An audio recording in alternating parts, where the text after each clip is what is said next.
Have you ever felt that that constant mental chatter where your thoughts just they won't quiet down? Oh, yeah. Replaying things from yesterday, worrying about tomorrow. Exactly. It's like you're feeling overwhelmed, maybe a bit disconnected, sort of lost in all the daily demands. That sense of being, trapped inside your own head is something so many people grapple with, often without really knowing why.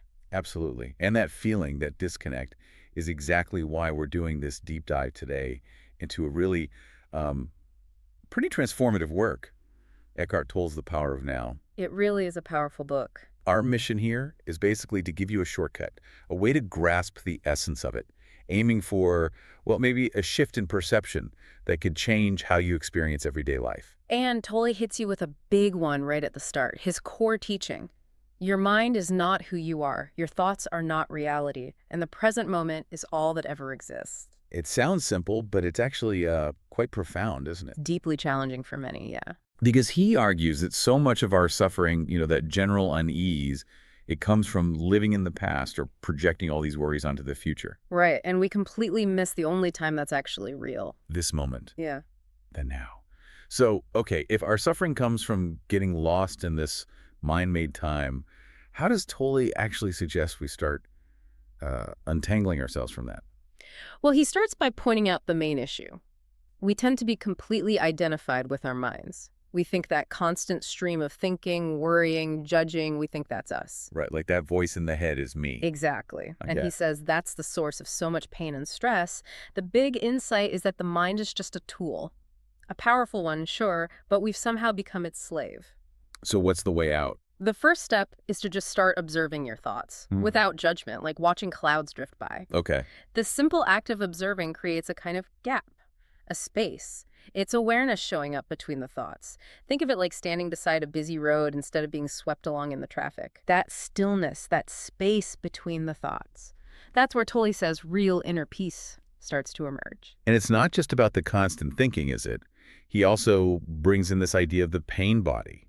How does that fit in? Is it different from just like mental noise? Yeah, it is different. Yeah, the pain body isn't just thoughts. He describes it as more of an emotional energy field. It's like a reservoir of old, accumulated pain from your past that's still living inside you. Like old emotional baggage. Pretty much. Emotional baggage stored as energy, and this pain body, it gets triggered, often in relationships, actually. And it literally feeds on drama, on negativity, Yeah. on you unconsciously resisting what's happening. Can you give an example? Like when does it show up? Well, when someone says something small, maybe totally innocent, but you have this huge, disproportionate emotional reaction, like way over the top. Oh, definitely. That's often the pain body being activated. It's old pain reacting. And Tolle's solution isn't to fight it or suppress it. What's that? Become fully conscious of it. Observe it. Feel that surge of pain in your body. Acknowledge it's there. Accept it without judging yourself for feeling it. And he says that awareness, that simple, watchful awareness, starts to dissolve its power over you. Wow. Okay. That makes sense. Especially thinking about those overreactions. So moving on, this next bit feels really core to the whole book. Time is an illusion. The only life you ever have is this moment right now.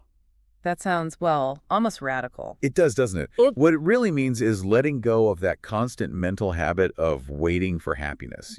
I'll be happy when... When I get the promotion or when I meet someone or when the kids leave home, yeah. Right. Tolle says that's a fundamental misunderstanding. We're deferring our well-being to a future that only exists in our minds. So the key question he poses is... It's really direct. Can you be okay in this moment, right now, without needing anything to change? And his point is that this acceptance, this radical okayness with what is, right now, that's where peace comes from. It's not dependent on circumstances changing first. And our minds, or maybe the ego as he calls it, are really good at avoiding this present moment, aren't they? Incredibly good. Tolle explains that the ego, our sort of false mind-made self, it thrives in the past or future. Why? Because it needs problems. It defines itself through grievance, through comparison, through what's wrong or what's missing. It needs friction to exist, kind of. Exactly. It's constantly spinning stories. I'll be happy when X happens. I'm not as good as Y. They shouldn't have done that. This isn't fair. All that internal commentary. But Tolle points out something crucial. The ego can't really survive in the pure presence of the now, because in the now, there aren't problems in the egoic sense. There are just situations you deal with. So the practices, To start detaching from those mental labels, those stories, those identities we cling to. Just be, even for short moments throughout the day, drop the story. Okay, so if that's the ego avoiding the pill, now how does he define presence itself? It's not just an idea, right? No, definitely not just an idea to think about. Presence is something you feel. It's an experience. He describes it as a kind of quiet, spacious awareness that's underneath all the thinking and feeling. The silent witness. That's a good way to put it, the silent witness. And he gives practical ways to get there. Focusing on your breath is a big one. Right. Or really listening to the silence around sounds, or feeling the aliveness inside your body, like from the inside out. And the idea is that the more you practice this, The more presence becomes your natural state. It leads to this deep stillness, a sense of being free from all that fear and guilt that the mind generates. you mentioned feeling the inner body. That sounds intriguing. Is that like a metaphor or is it more literal? It's very practical, very tangible. He sees the body as a direct doorway into presence. How so? Well, his tip is super simple but effective.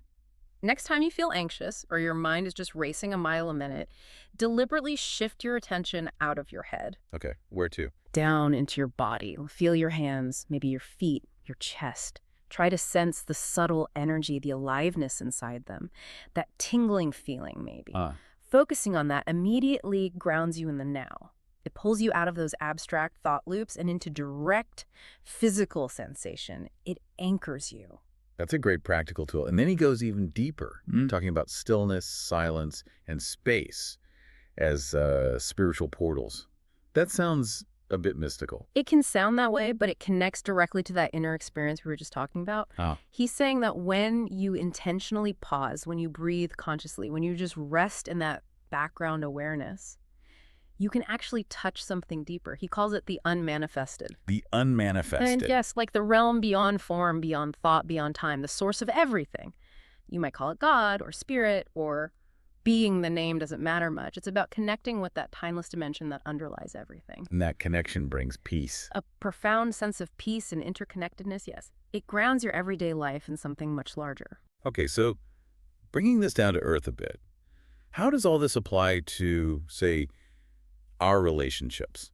Relationships are often where things get really complicated. They really are. And Tolle points out that this is often where the ego loves to play its games, seeking validation, trying to control the other person, creating conflict just to feel alive or right. We look for relationships to complete us, don't we? We do. That's a very common pattern. But Tolle argues that true love, or perhaps a truly conscious relationship, can only really happen when both people are rooted in presence. So the advice isn't about finding the right person necessarily. Less about finding someone to complete you, and more about becoming whole within yourself first. Don't try to find your identity in the relationship. That's the ego trap. Instead, you relate from your own wholeness, not from neediness. That's a big shift. It leads to another point he makes, distinguishing between happiness and peace. If we're not chasing happiness, which seems so dependent on things going right, what's the alternative? The alternative is peace. And that's a crucial distinction Tolle makes. Happiness, he says, tends to be fleeting. It depends on good things happening. Yeah, it comes and goes. Exactly. Peace, on the other hand, is deeper. It doesn't depend on external conditions. It comes from within. So how do we cultivate that peace? By practicing not chasing pleasure and not running away from pain, instead you go deeper. You practice accepting what is in the present moment, whatever that looks like. Even if what is unpleasant. Especially then. This non-resistance, the surrender to the how, is what leads to that peace beyond the opposites of happy-unhappy. It's where you realize, okay, I'm experiencing this difficulty, but I am not the difficulty. I am the awareness observing it. That concept of surrender can be tricky, though. Doesn't it sound like just giving up? Like being passive? That's a common misunderstanding for sure. But Tolle is very clear. Surrender does not mean resignation or giving up on taking action. So what does it mean? It means non-resistance to the present moment. It means stopping the internal fight against what already is, whether that's being stuck in traffic, dealing with heartbreak, managing an illness, or facing a tough conversation. You stop fighting the reality of the moment. Precisely. And when you stop that internal struggle, that constant, this shouldn't be happening, you actually access a deeper intelligence. Life can flow more easily. He puts it beautifully. Surrender is the simple but profound wisdom of yielding to rather than opposing the flow of life. Yielding rather than opposing. Yeah. And he says that yielding is the key to inner transformation. Life starts working through you instead of you constantly feeling like you're fighting against it. Okay, so we've covered a lot of these really powerful ideas. To make it really concrete for people listening, what are some practical, actionable tools Tolle recommends for actually doing this? He offers several. We can maybe summarize 5 key ones. Great idea. Let's do it. Okay, first, breath awareness. Just focusing on a single breath, feeling it come in, feeling it go out, using it as an anchor anytime you feel lost in thought. Simple, but powerful. Number 2. Second, a body scan. Briefly tuning into that inner energy field we talked about. Feeling the aliveness in your hands, feet, chest, grounding yourself in the body. Got it. Third, thought watching. Observing your thoughts like clouds floating by, not judging them, not engaging with them, just noticing them, creating that space. Okay. Fourth, single tasking. This sounds obvious, but it's rare now. Doing just one thing, washing the dishes, writing that email, listening to someone with your full, undivided attention, full presence. resisting the urge to multitask constantly. Right. And the 5th one. And finally, fifth, acceptance. This is maybe the core of it all. Sure. Simply saying an inner yes to the present moment. Embracing what is exactly as it is right now, even if it's difficult or unpleasant.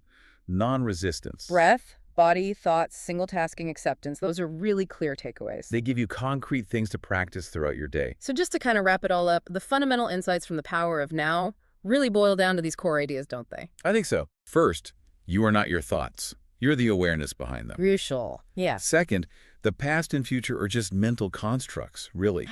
Now, this present moment is all there truly is. That's the only place life ever happens. Third, real peace doesn't come from trying to fix or change everything outside you, but from accepting this moment fully, just as it is. Acceptance is key. Surrender. And finally, cultivating this presence, this awareness, is the pathway to experiencing more joy, more clarity, and, well, what Tolle would call spiritual awakening. Absolutely. And maybe for you listening, the question to ponder is, how might your life actually feel different if you really started to live from that place of presence and acceptance, even just for small moments each day? It's powerful stuff. Tolle's teachings are so simple on the surface, yet they go incredibly deep. The Power of Now isn't just a book you read once and understand intellectually. No, it's more like a manual for living. Exactly. It's a practice, a way to meet each moment freshly. So maybe the final thought for everyone is this. The next time your mind starts racing, or life just feels like too much, just pause. Yeah, breathe. And just try to come back to the now. Because right here, in this moment, fundamentally, everything's okay.